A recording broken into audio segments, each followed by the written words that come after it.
Livro do profeta Isaías, capítulo de número 6. Texto muito conhecido, um capítulo curtinho, mas cheio de verdades maravilhosas. Versículo 1 diz: no ano da morte do rei Uzias, eu vi o Senhor assentado sobre um alto e sublime trono, e as asas de suas vestes enchiam o templo. Serafins estavam por cima dele, cada um tinha 6 asas, com 2 cobriam o rosto, com 2 cobriam os seus pés e com 2 voavam.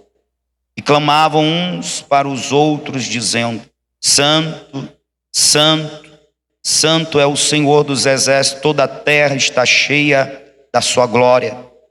As bases do limiar se moveram à voz do que clamava, e a casa se encheu de fumaça.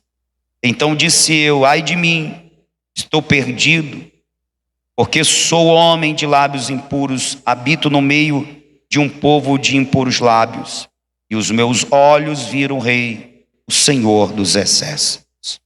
Então dos serafins voou para mim, trazendo na mão uma brasa viva que tirara do altar, uma tenaz. Com a brasa tocou a minha boca e disse: eis que ela tocou os teus lábios, a tua iniquidade foi tirada e perdoado o teu pecado. Depois disto, ouvi a voz do Senhor que dizia: a quem enviarei e quem há de ir por nós? Disse eu: eis-me aqui, envia-me a mim. Então disse ele: vai e dize a este povo: ouvi e não entendais, vedes, mas não percebais. Torna invisível o coração, insensível o coração deste povo, endurece-lhe os ouvidos e fecha-lhe os olhos, para que não venha ele a ver com os olhos, a ouvir com os ouvidos e a entender com o coração, e se converta e seja salvo. Então disse eu: até quando, Senhor? Ele respondeu: até que seja desoladas as cidades e fiquem sem habitantes, as casas fiquem sem moradores, e a terra seja de toda assolada. E o Senhor afaste dela os homens, e no meio da terra seja grande o desamparo.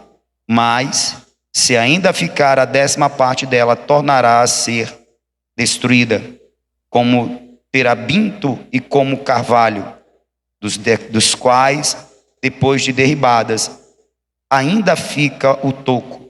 Assim a santa semente é o seu toco. Amém? Glória a Deus.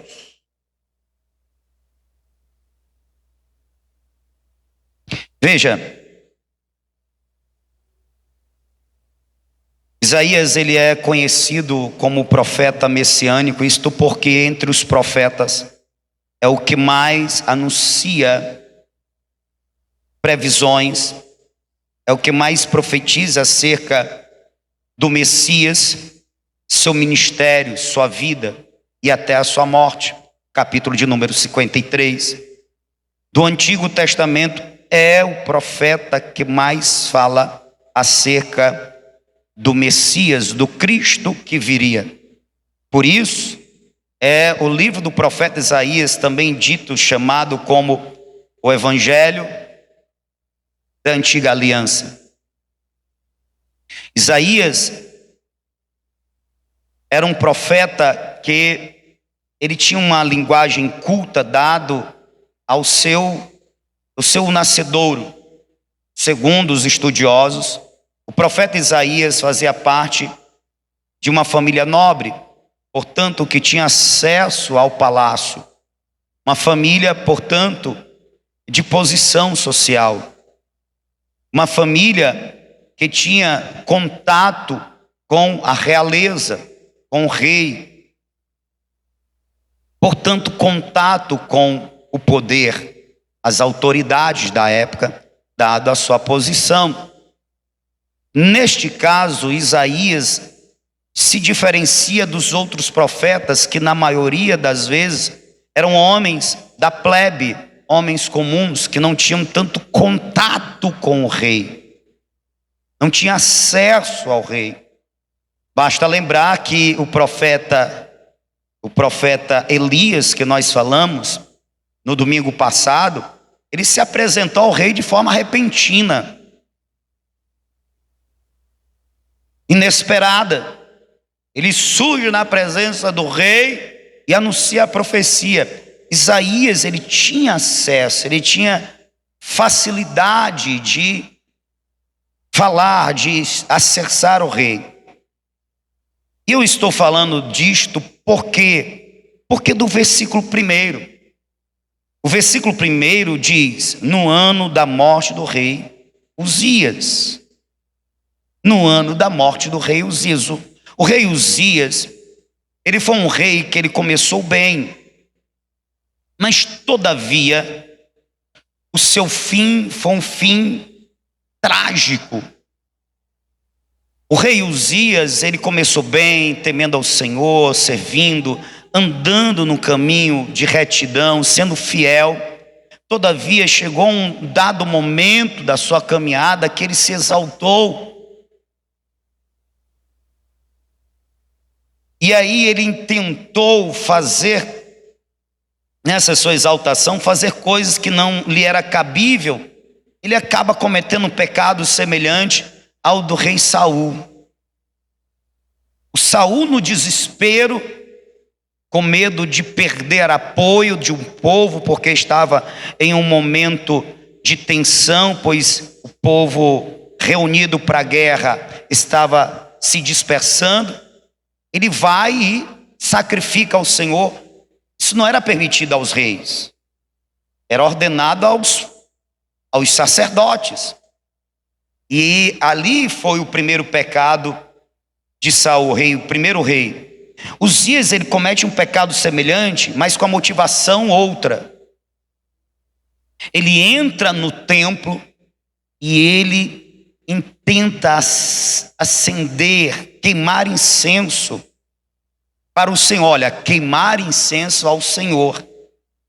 Mas isso também não era permitido aos reis, era aos sacerdotes. A função real era outra. Isso era uma função sacerdotal. Tanto é que os sacerdotes ousadamente repreende ele, não permite que ele faça aquilo. A motivação do rei Uzias já não foi o desespero, não foi a tensão, a pressão, foi a pura soberba, a arrogância. Eu sou rei, eu posso fazer o que eu quiser, inclusive queimar incenso. Que história é essa que só sacerdote? Só que essa história não é qualquer história, é a ordenança divina. E ele quebra o mandamento, ele desobedece a Deus por causa da sua arrogância. E ele sai do templo leproso, marcado por Deus, portanto amaldiçoado por Deus. Ele vai ver o resto da vida dele isolado, sofrendo com a lepra. Esse é o fim do rei Uzias. Agora, lembre-se, eu disse que Isaías era alguém que, dado ao seu nascedouro, ele tinha acesso ao rei. Mais do que isso, havia uma sensação de proteção. Quando o rei Uzias morre, essa sensação, essa segurança, ela se vai. Por isso o texto começa dizendo: no ano em que morreu o rei Uzias. Profetas naquele tempo, era complicado o ministério profético, porque profeta fala da parte de Deus para o povo, não que o povo quer ouvir, não que o rei quer ouvir. Isso é um rei arrogante que nem Uzias ou Manassés. E segundo a história, foi o rei que mandou assassinar o profeta Isaías, cerrando-lhe ao meio que morte trágica teve Isaías depois. Não eram tempos fáceis para os profetas. Logo, ter um rei amigo era bom, era seguro. Só que este rei morre. E agora, profeta? E agora, profeta?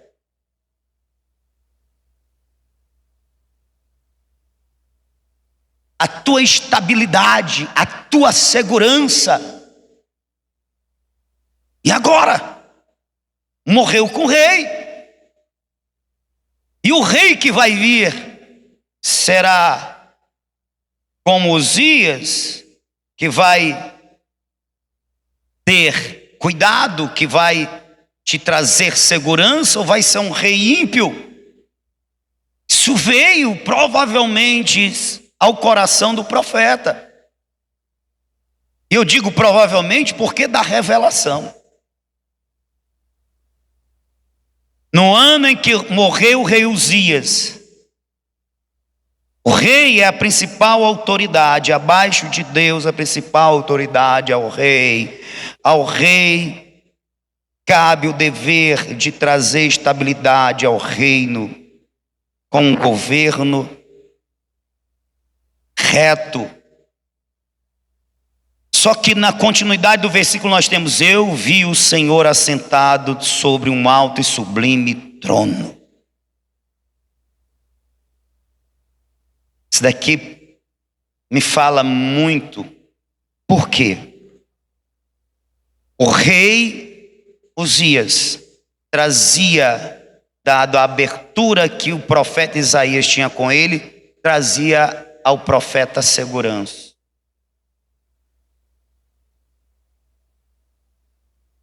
Quando o rei morre, essa segurança, ela se vai. Mas aí vem Deus, aparece numa visão ao profeta. Como Deus aparece? Deus aparece ao profeta numa visão. Como? Aonde o profeta vê Deus? O profeta vê Deus assentado num alto e sublime. Num alto e sublime. Quem é que se assenta no trono? Rei. Aleluia. Deus estava mandando uma mensagem para o profeta Isaías. Deus estava dizendo a Isaías: a tua segurança nunca esteve em Uzias, a tua segurança está em mim. Uzias foi rei na terra, eu sou rei na terra, eu sou rei nos céus. Uzias foi rei em Judá, eu sou rei de toda a terra. Aleluia. Uzias foi rei, eu sou rei dos reis. Aleluia. Eu sou o teu rei, portanto em mim está a tua segurança, portanto em mim deve estar a tua confiança. Aleluia. Amém. Glória a Deus. Eu, meditando nessa passagem, eu lembrei de alguns fatos. E também me veio o pensamento de quando, irmão, de quando nós perdemos alguns apoios.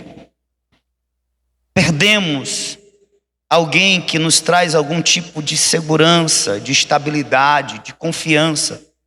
Irmãos, nós confiarmos, encontrarmos no outro apoio, isso é natural, isso é comum, isso faz parte da nossa constituição como ser.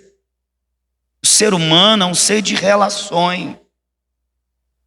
Portanto, nós precisamos sim ter pessoas mais achegadas, que nós confiamos e que de alguma forma nos dê apoio, segurança.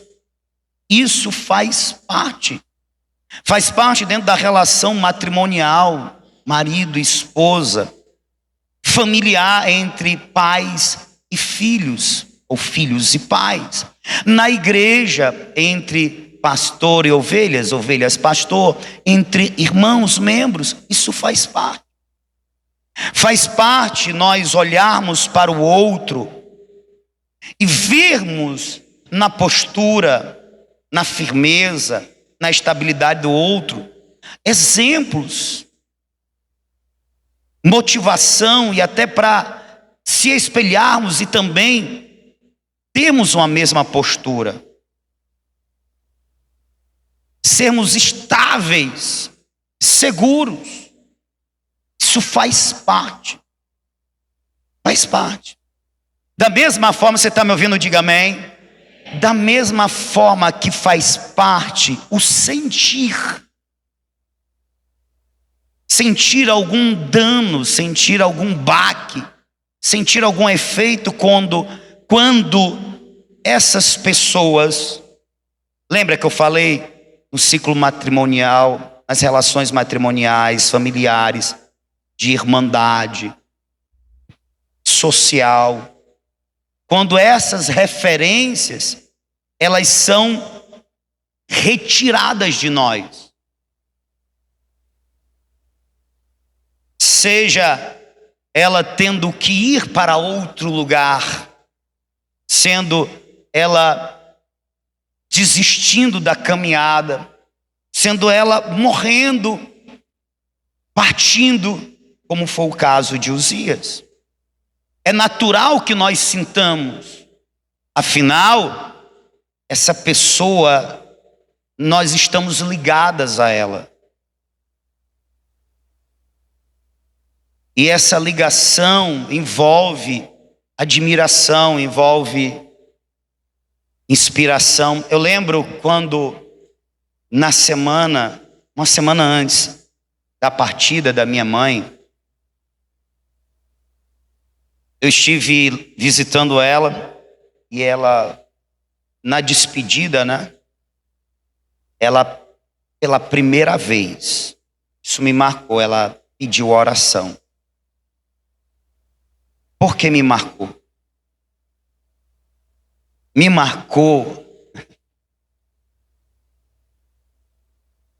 marcou porque sempre era eu quem pedia oração a ela.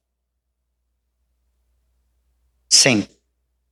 Desde quando me converti, ela aceitou Jesus primeiro, né? Mesmo ela morando lá no Rio de Janeiro, quando eu conversava com ela que estava passando por um momento difícil, a minha mãe foi para mim uma coluna de oração. Uma das. Tem minha esposa, tem os irmãos que oram por mim, mas que eu podia contar nos momentos assim de fragilidade, de crise.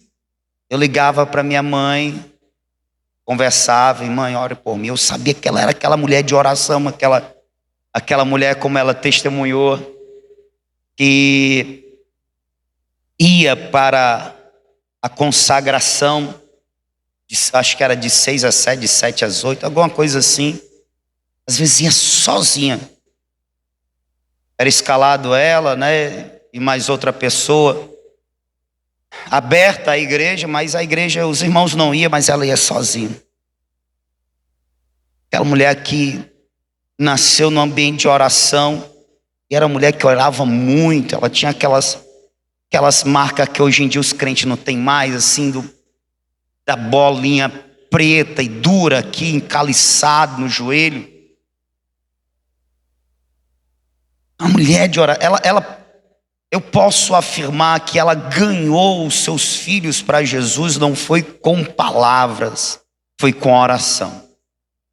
Ela orava por nós, e Deus tratava de enviar alguém para pregar a nós, como fez a mim, e através de mim, me usou para pregar os meus irmãos. Ela lá no Rio de Janeiro, naquela campanha de oração dela, Deus movendo aqui alguém que falasse e pregasse. E ela me pediu oração, disse: meu filho, olha, por mim eu não estou bem, né? E na semana seguinte ela partiu para o Senhor. Irmãos, quando ela partiu, eu senti assim,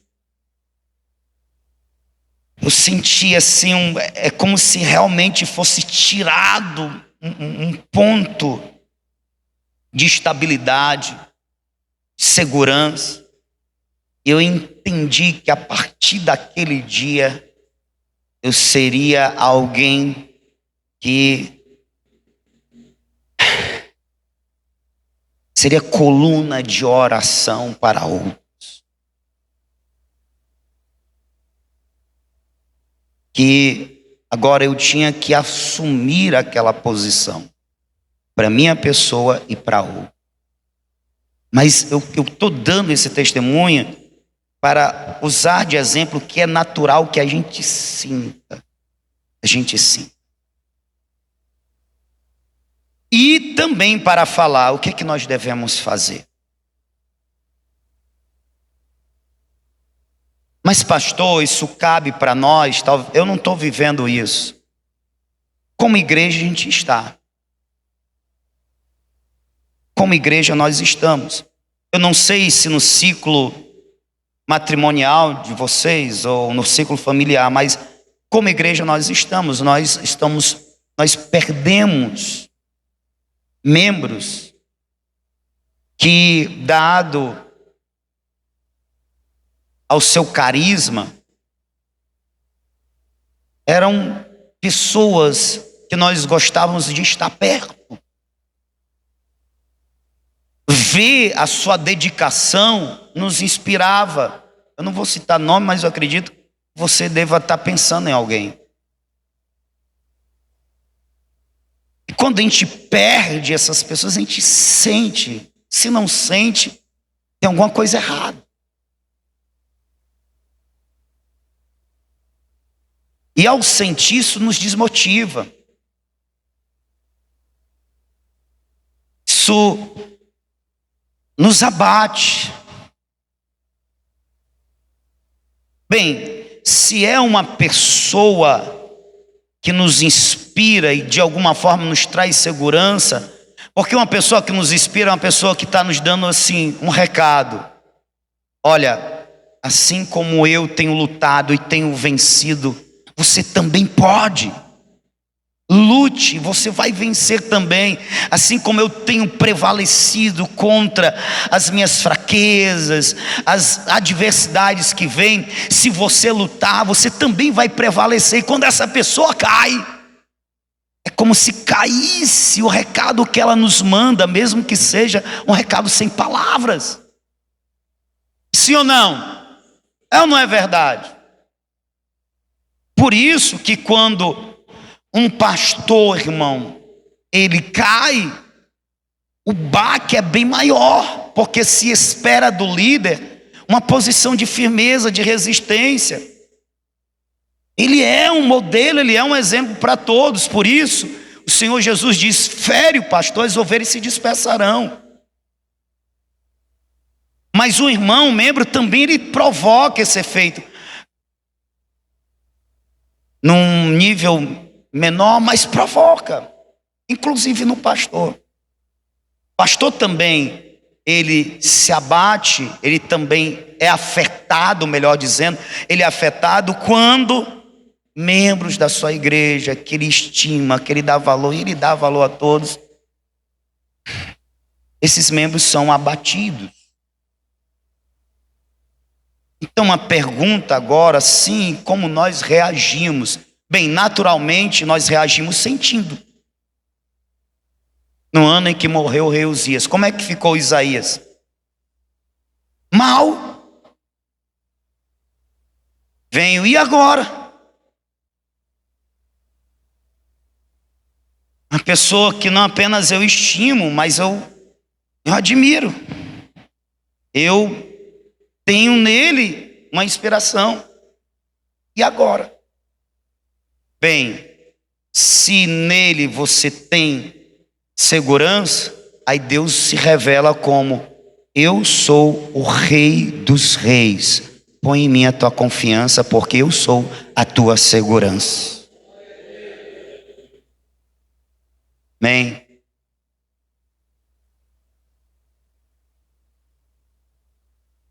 Veja, isso é um irmão. O irmão que o nosso abatimento não vem porque nós temos segurança nele, mas porque nós o amamos. E nós vamos sentir. Como deve ser a nossa reação? Bem, sentir, eu já estou dizendo que faz parte. Mas nós devemos nos posicionar. O sentir não é para nos abater, é para nos colocar em uma posição, em uma reação de, primeiramente, socorro. Você está me ouvindo? Diga amém. Socorro. Quando o apóstolo Paulo percebeu que Timóteo, que seria seu sucessor, não estava bem, estava para se perder, Paulo, lógico, ele sente isso, é alguém que ele ama, é um discípulo, é aquele que vai ser o seu sucessor. Ele sente, é natural sentir. Mas Paulo se coloca na posição de alguém que vai tentar reverter aquilo. E aí nós temos a segunda carta escrita a Timóteo.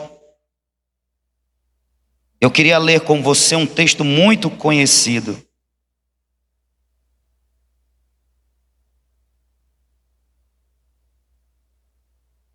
2 Timóteo, capítulo...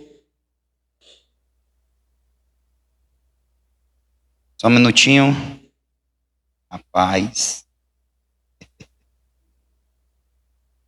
Eita Deus.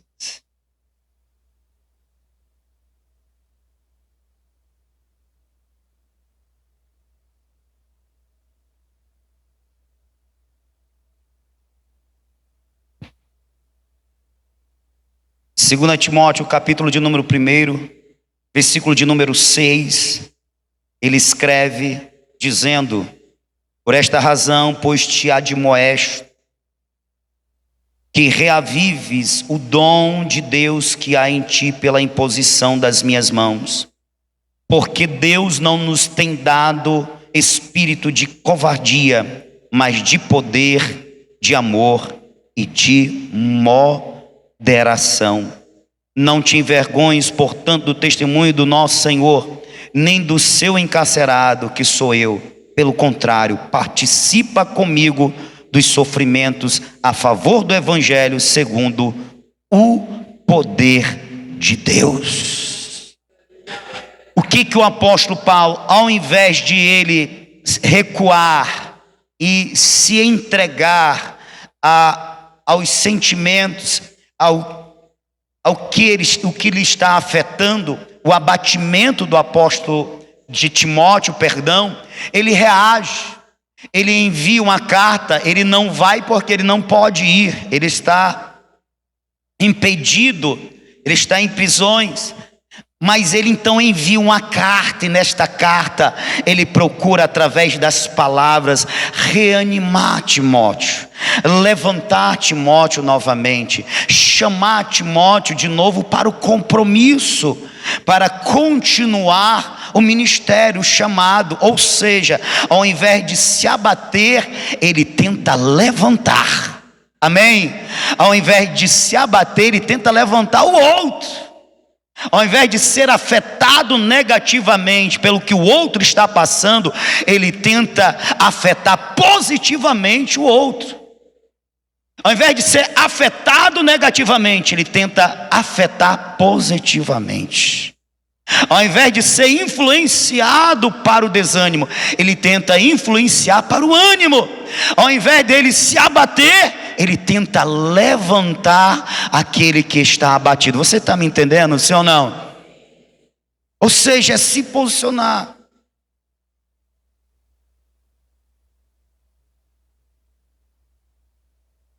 Agora, para isso,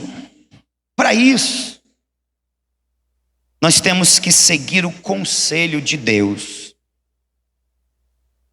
É interessante que Josué ele passa por algo semelhante. No livro de Josué, no capítulo 1, que nós já vimos, eu queria ver de novo com vocês. O capítulo 1 começa com Deus chamando Josué. E quando Deus chama Josué?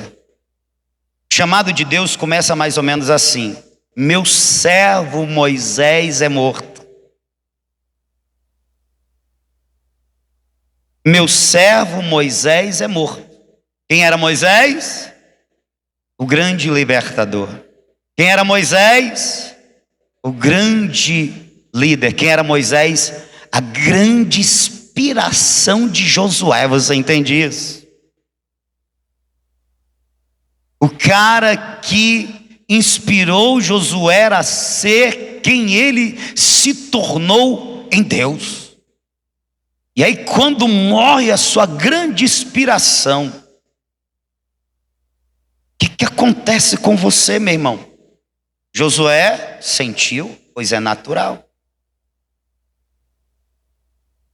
Ele está enlutado. Mas o que Deus diz? O que Deus diz a Josué? Josué capítulo 1.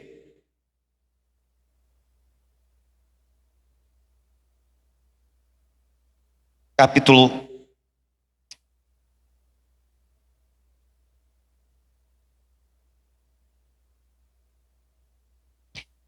1. Sucedeu depois da morte de Moisés, servo do Senhor, que este falou a Josué, filho de Num, servidor de Moisés, dizendo: Moisés, meu servo, é morto. Dispõe-te.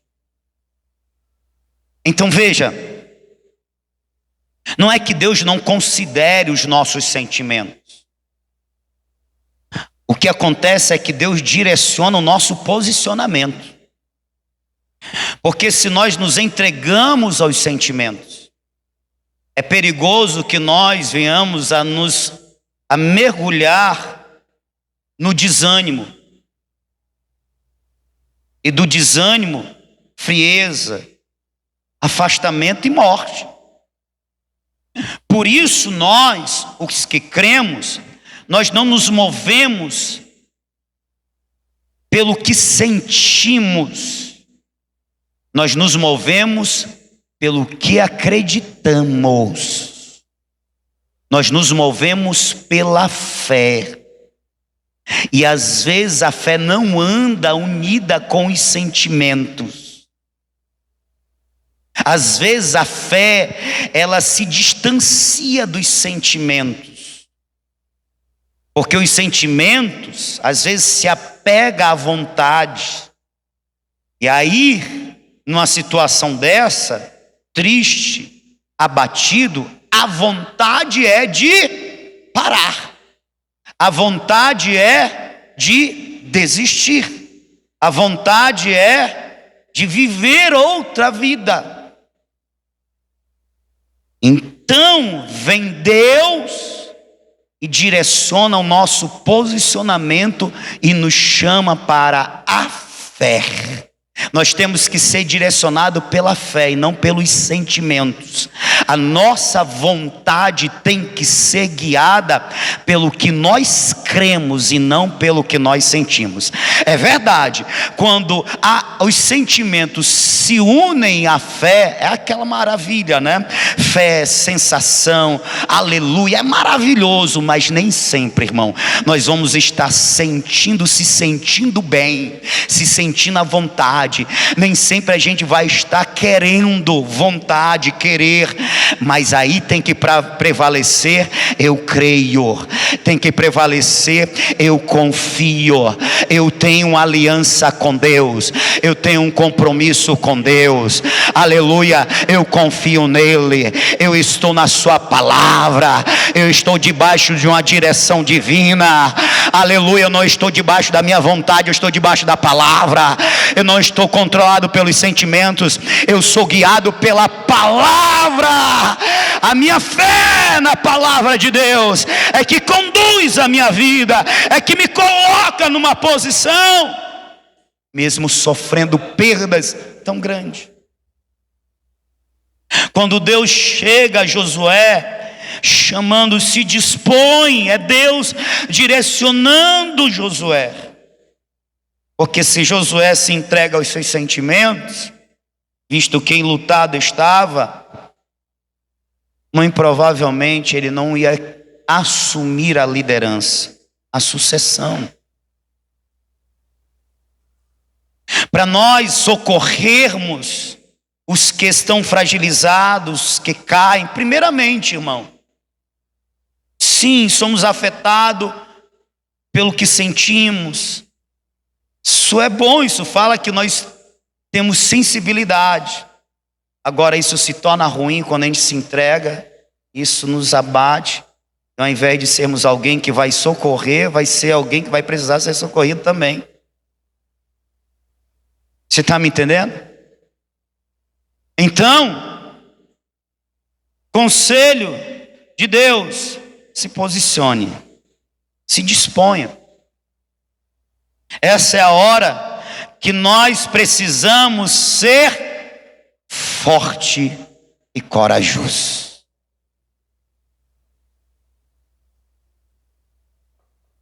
Forte e corajoso.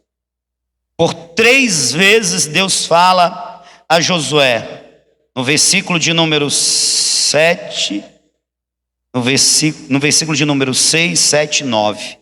Ser forte e corajoso, porque tu farás este povo herdar a terra que sob juramento prometi dar a seus pais.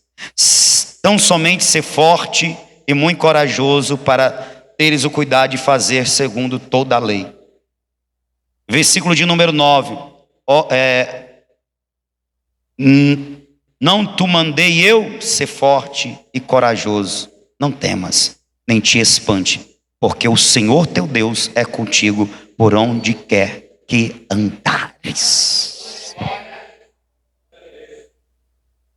O ser forte, eu já falei da outra vez, eu quero lembrar, irmão, porque a gente esquece. Ser forte é a palavra Razak.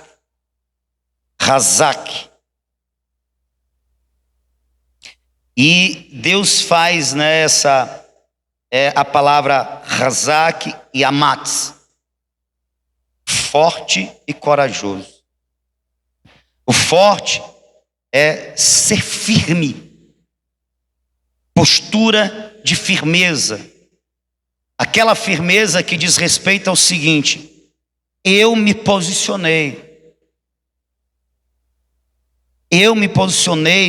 e eu não vou arredar o pé, eu não vou recuar, eu não vou desistir, eu não vou mudar. Pode vir a pressão que for, pode vir o embate que vier, mas eu vou continuar resoluto naquilo que decidi fazer, ser. Você está me entendendo? Forte nesse sentido. É alguém que decidiu iniciar algo e que não vai mudar a direção, que não vai deixar pela metade, não vai desistir, ele vai continuar firme, resoluto naquilo que se propôs até cumprir, até realizar, até consumar. Ser firme. Ser firme. Então, veja, Deus chama a firmeza e a coragem, porque não adianta ter coragem. Eu vou me levantar, eu vou lutar, eu não vou temer, eu vou encarar os meus medos, se você for alguém que começa, mas não termina. Que inicia, mas dado a conselhos, a pressões, você desiste. A coragem tem que estar aliada à firmeza. Firmeza é se posicionar. Se posicione logo no sentido: eu Eu sinto. Eu sinto. Eu sinto. Eu fico imaginando como deve ser difícil para um cônjuge ver o seu parceiro ou parceira desistindo da caminhada ou esfriando na fé. E ter que se posicionar para continuar. Eu fico imaginando como deve ser difícil. Eu fico imaginando como deve ser difícil para um filho ver os seus pais, ou mãe ou pai, desistindo da caminhada, ele ter que continuar. Ou os pais ver o filho. Como é difícil para mim, como pastor, ver ovelhas que nós estamos apegados. Tem ovelhas que você não está apegado, tem ovelhas que eu não estou tão apegado porque o ciclo não é tão próximo. Tem outras que nós somos mais apegados devido ao convívio. Quanto maior o convívio, maior o apego. Sim ou não? Por isso que nós somos mais apegados à nossa família do que os nossos parentes, mesmo sendo sanguíneos. É ou não é verdade? Você não tem parentes? Mas quem você é mais apegado? À sua família? No caso, a mãe aos seus filhos, ao seu marido? Ou o tio, a tia, o primo, parentesco? Com quem mais tu convive, tu é mais apegado. Então veja, é preciso se posicionar, mesmo que o baque seja forte, mas é preciso se posicionar. Fulano está desistindo. Eu preciso mais do que nunca ser forte, ser corajoso, continuar, até para que ele e ela vejam em mim um exemplo e se inspire e se levante e me alcance e caminhemos juntos novamente. Porque se eu me der os sentimentos e me abater com ele, me abater com ela, morreremos dois. Mas se eu ser forte e corajoso, não morrerá dois, pois um ficará de pé, e esse de pé pode ser inspiração para o que está caído ser levantado. Você está me entendendo, sim ou não? Aleluia! Até porque, meu irmão,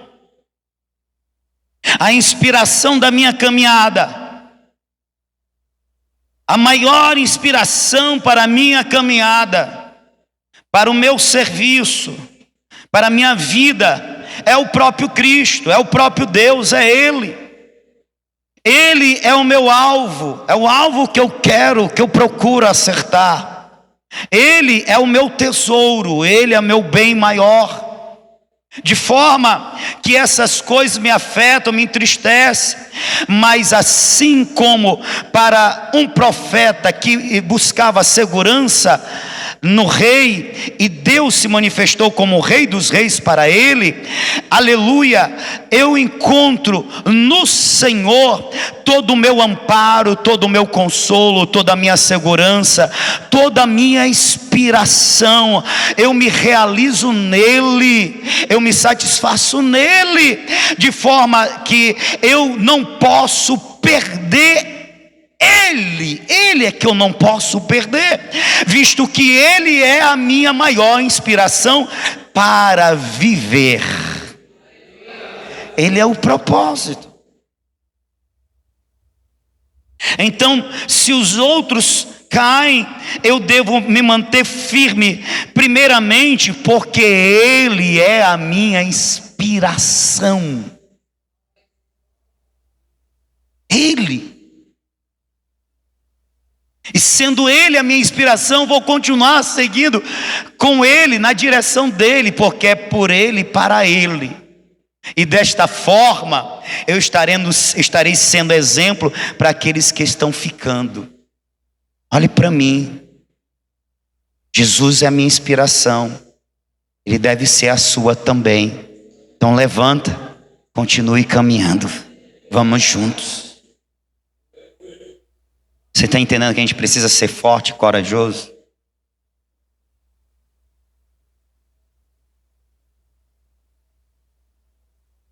A obra não parou com a morte de Moisés. Na verdade, a morte de Moisés fechou um ciclo na história do povo de Deus, e com Josué se inicia outro. O ministério de Isaías não parou, não terminou com a morte do rei Uzias.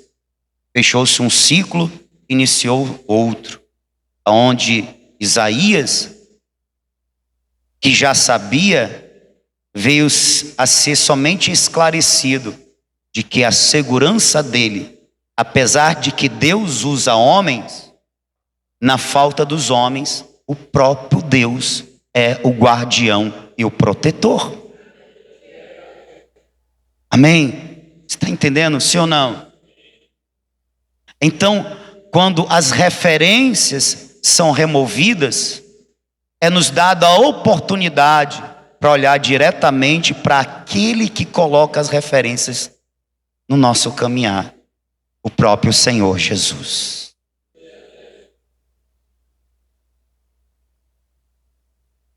Pensando assim,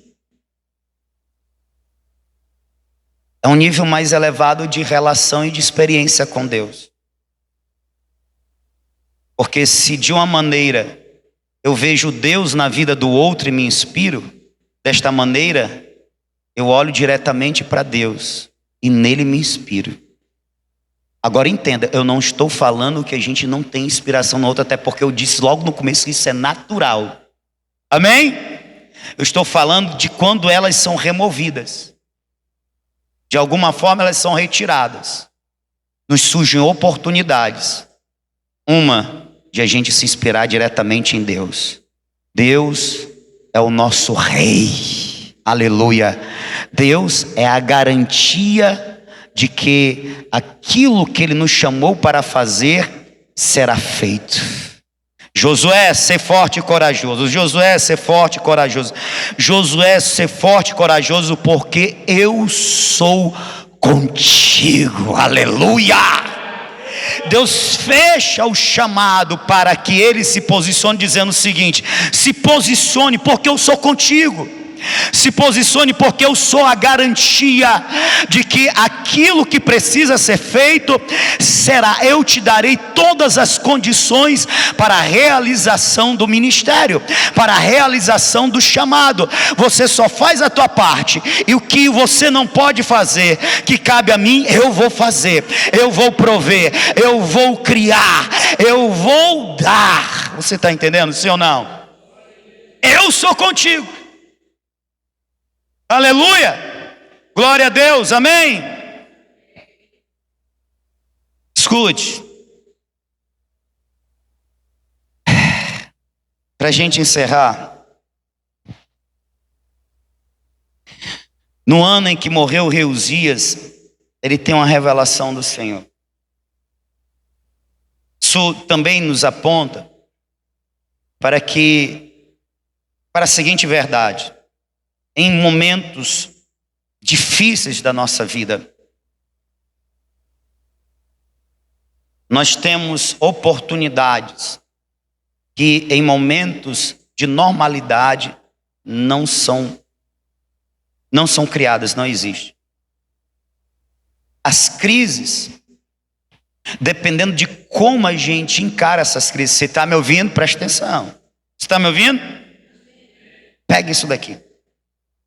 As crises são oportunidades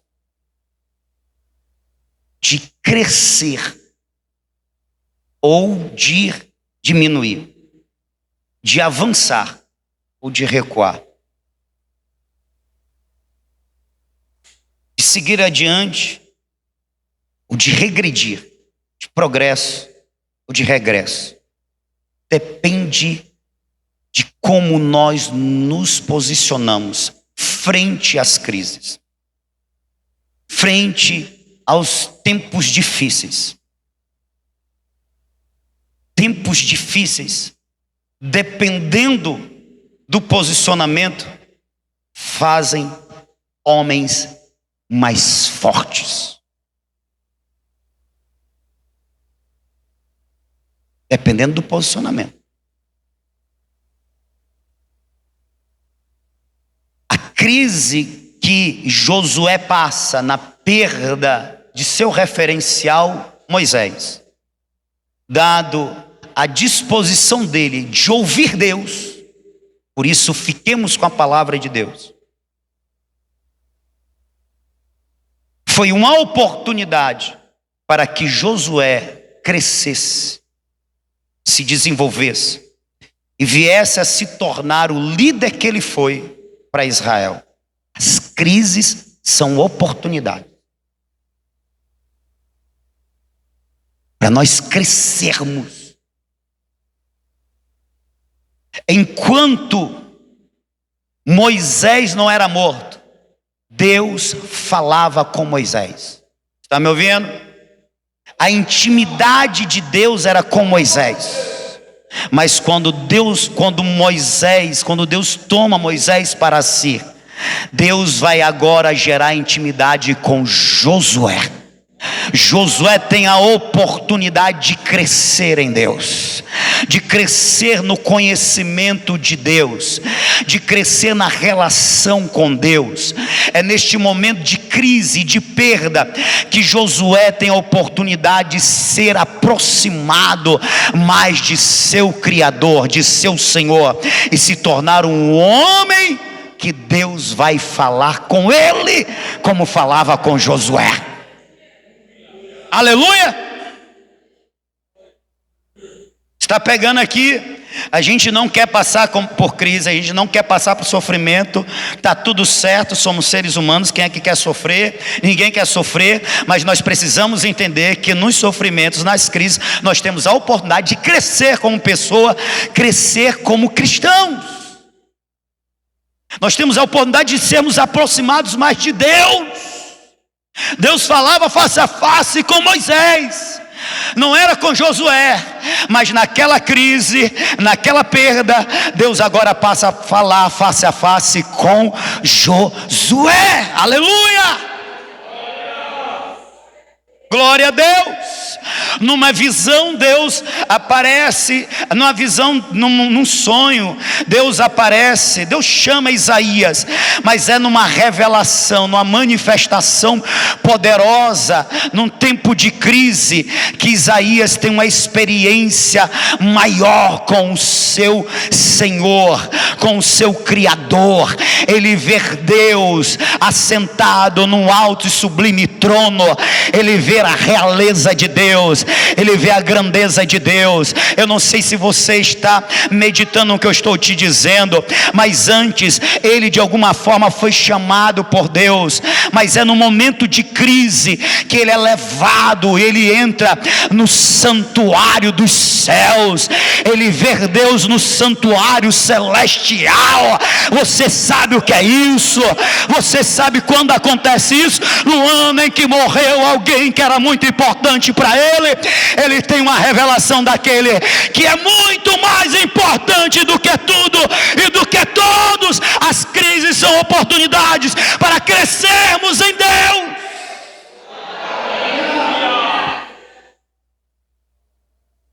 De sermos mais fortes, mais corajosos, de termos mais intimidade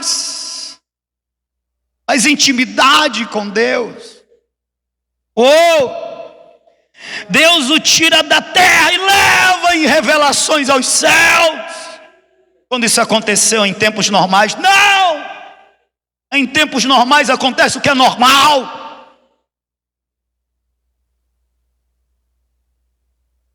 Mas em tempos de luta, Deus faz a diferença. Em tempos de crise, Deus se manifesta de uma forma diferente. Aleluia! E Ele se mostra como Ele é. Ele se mostra como Ele precisa ser conhecido por nós. Porque em tempos normais nós ouvimos falar de Deus, em tempos de crise nós temos experiências com Deus, porque Deus intervém, Deus se revela. Você quer continuar conhecendo a Deus de ouvir falar, ou você quer conhecer Deus mais intimamente? Você quer ver a glória de Deus? Amém? Você quer ver a glória de Deus? Você quer ver Deus assentado no alto sublime trono? Aleluia. Você quer ver Deus assentado no seu trono e à sua destra o Senhor Jesus? Então esteja pronto a ser apedrejado como foi Estevão. Esteja pronto a sofrer perdas como sofreu Isaías, como sofreu Josué.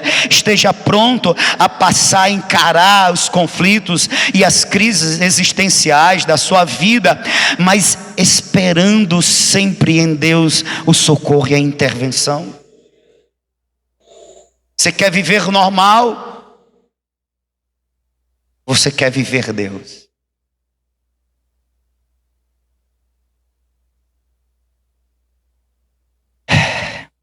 E aí Isaías tem a oportunidade nesta visão de ver algumas coisas que a gente pode deixar para outro dia, mas eu quero enfatizar que nesta visão Isaías ele tem a consciência da presença,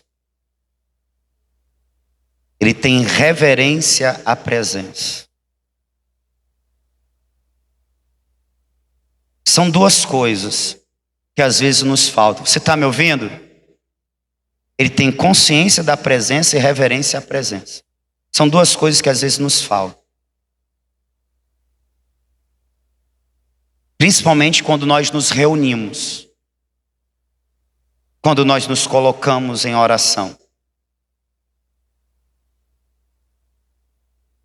Mas que em tempos de crise, dada a nossa sensibilidade, a nossa fragilidade, a gente fica mais sensível à realidade da presença. Em tempos de normalidade, eu sei que Deus está em todos os lugares. Eu sei que Deus está entre nós, pois Ele disse que estaria conosco todos os dias até a consumação dos séculos. Ele disse que onde estivesse 2 ou 3 reunidos, no nome dele estaria no meio. Sim ou não? A gente sabe, sim ou não? Uma coisa é saber, outra coisa é ter consciência da realidade da presença. Deus está aqui?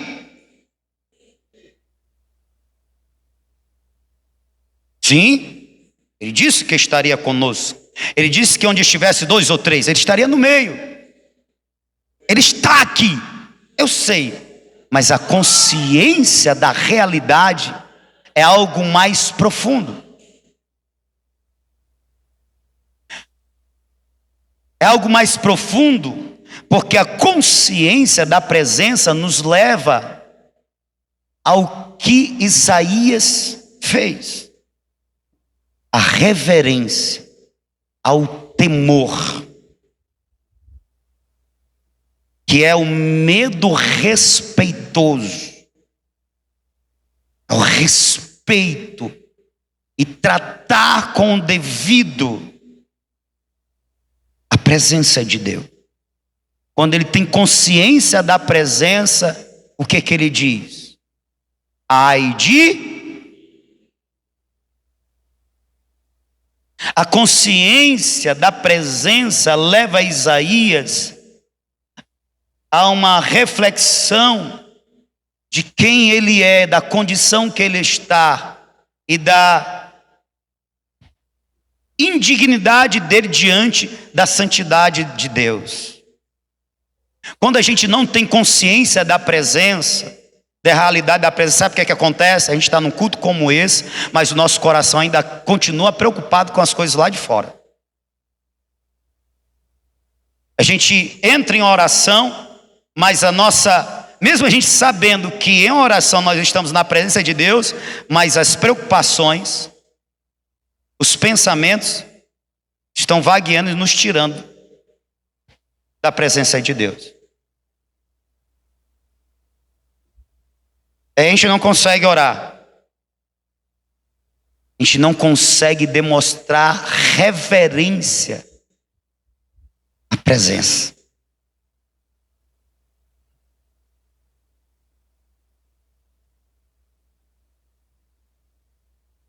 Ele tem consciência da presença. Quando a gente tem consciência da presença, a gente lembra de quem Deus é. Ele é santo. Santo, santo, santo é o Senhor dos exércitos, e toda a terra está cheia da sua glória. A consciência da presença nos leva a reconhecer quem Ele é. Ele é o santo e Ele está em todo lugar. Olha, quando diz toda a terra está cheia da sua glória, a consciência da presença nos leva à dimensão da percepção de que o poder de Deus se manifesta em todos os lugares. Por quê? Porque os céus, a terra, todo o universo é sustentado pela palavra do seu poder. Existe vida, porque o doador da vida dá a vida, mantém a vida. Toda a terra está permeada da glória de Deus. Que Deus, o meu Deus, o Deus que eu digo que sirvo, o Deus que eu digo que amo, que Deus, o Deus que é perfeito, o Deus que é santo, e porque é santo, eu, pecador, sou indigno de estar na sua presença. Eu, pecador, não sou digno de adorá-lo, não sou digno de estar diante da sua face. Eu, pecador, eu mereço da parte de Deus o seu reto juízo, a sua punição devida. Por isso, ai de mim, mas ao mesmo tempo, aleluia, glórias a Ele, glórias à sua misericórdia, glórias à sua graça, porque eu, sendo indigno, Ele me tocou com aquilo que foi tirado do altar. No caso de Isaías foi uma brasa viva, no caso de mim foi o sangue do seu filho Jesus, foi o sangue do seu filho Jesus derramado no altar chamado Calvário. Aleluia, eu indigno, na presença dele, ele me fez digno pelo sangue do Cordeiro. Aleluia, aleluia. Antes do sangue, ai de mim, depois do sangue, graças te dou, ó Senhor. Todo culto, toda oração, quando há uma consciência da presença, que é gerado o temor, a reverência, vem um ai. E não é um ai do outro, é um ai de mim. Porque antes do capítulo 6, já exercendo o ministério profético, ele dizia: ai dos que se embriagam, ai dos que cometem injustiça, ai, ai, ai. Era sempre o ai do outro, ai do outro. Quando ele tem um encontro dessa magnitude, ele é tomado pela consciência da realidade da presença. Eu falo realidade da presença porque é real, a presença de Deus é real. Vem a reverência e vem o ai de mim.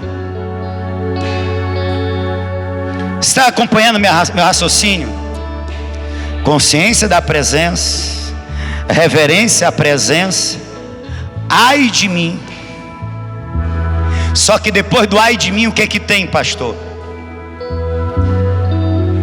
O ai de mim é uma tristeza também.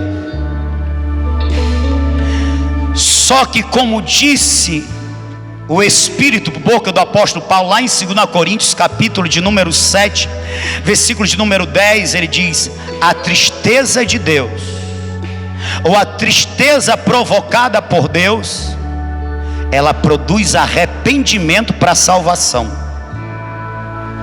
O que é isso, pastor? O ai de mim é uma tristeza, é algo que nos afeta, sim. Que mal visto é algo negativo, só que não é negativo, é positivo, porque é uma tristeza produzida pelo Espírito para gerar em mim arrependimento. E quando há o arrependimento, o que é que tem? Tem sangue de Jesus. O sangue de Jesus Cristo nos purifica de todo o pecado. Sabe o que é que acontece depois do ai de mim?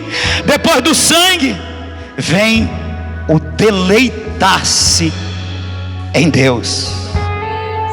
Vem o deleitar-se no perdão de Deus. Venham deleitar-se na misericórdia de Deus. Venham deleitar-se na graça divina. Só pode falar como o salmista falou, aleluia, quando ele disse: eu me deleito na tua presença, eu quero morar na tua casa todos os dias da minha vida. Mas vale um dia na tua presença do que 10.000 em outros lugares, em outro lugar. Eu me alegro quando me dizem vamos à casa do Senhor, quando ele diz que me deleito em ti, as minhas lágrimas têm sido meu alimento de noite, aleluia. Quando ele também fala, como a coça suspira pela corrente das águas, assim a minha alma suspira por ti, ó Deus. Quando entrarei, quando me irei à presença do Senhor. Só pode se deleitar na realidade da presença quem primeiro tem consciência, tem reverência, tem arrependimento, tem o ai de mim. Porque enquanto não acontece o ai de mim, é só o ai, o outro. A gente não é contristado, a gente não busca a cura, a gente não busca a libertação, a gente não busca o perdão. E aí todo encontro com Deus é um desencontro.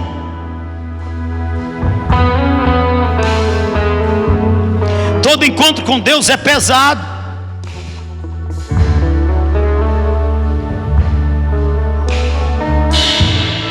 Então que o Espírito de Deus nos provoque um ai de mim. Isaías não diz ai de mim que sou um adúltero, ai de mim que sou um homicida, ai de mim que sou um pervertido, ai de mim que sou um blasfemo, ai de mim que tenho lábios impuros. Eu falo que não deveria falar. Ai de mim porque estou no meio e convivo, portanto compactuo com palavras, com conversas que não deveria compactuar, porque estar entre é estar participando. Veja que Isaías diz um ai de mim de pecado que nós não consideramos tão grave, mas diante da realidade da perfeição divina, ele percebe o quanto aquilo que pequeno é para os outros é tão grave diante da perfeição divina. Você está me entendendo? E às vezes a nossa vida com Deus não é melhor, nós não nos deleitamos da presença de Deus, porque nós estamos insensíveis, achando que aquilo que nós cometemos não é tão grave.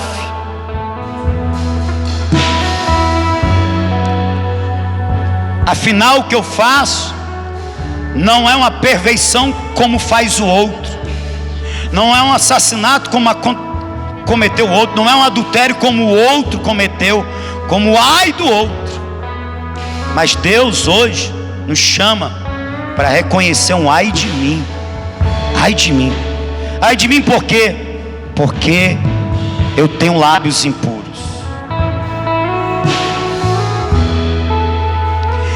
O homem,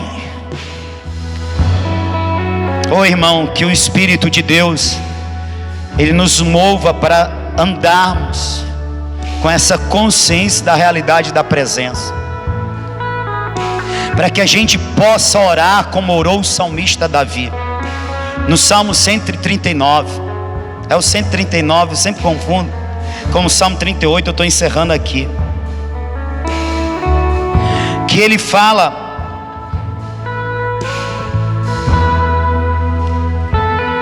Bota aquele fundo assim.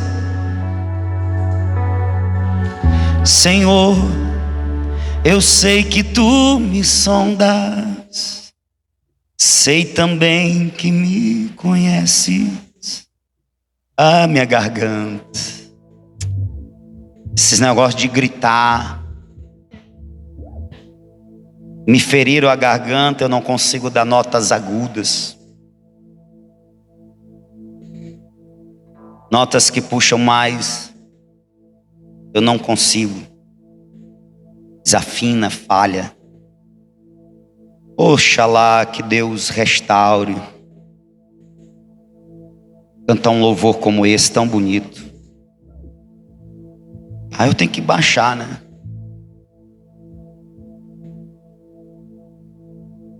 Senhor, eu sei que tu me sondas. Bota o refrão, bota esse fundo aí, que é para me ler o salmo e a gente encerrar com esse louvor. Vamos se preparando aí, ó. Esse salmo tão lindo, irmão, tão lindo.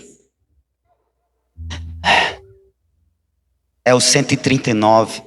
Senhor, tu me sondas e me conheces, sabes quando me assento e quando me levanto. De longe penetra os meus pensamentos, esquadrinhas e o meu andar e o meu deitar, e conhece todos os meus caminhos. Ainda a palavra não me chegou à língua, e tu, Senhor, já a conheces toda.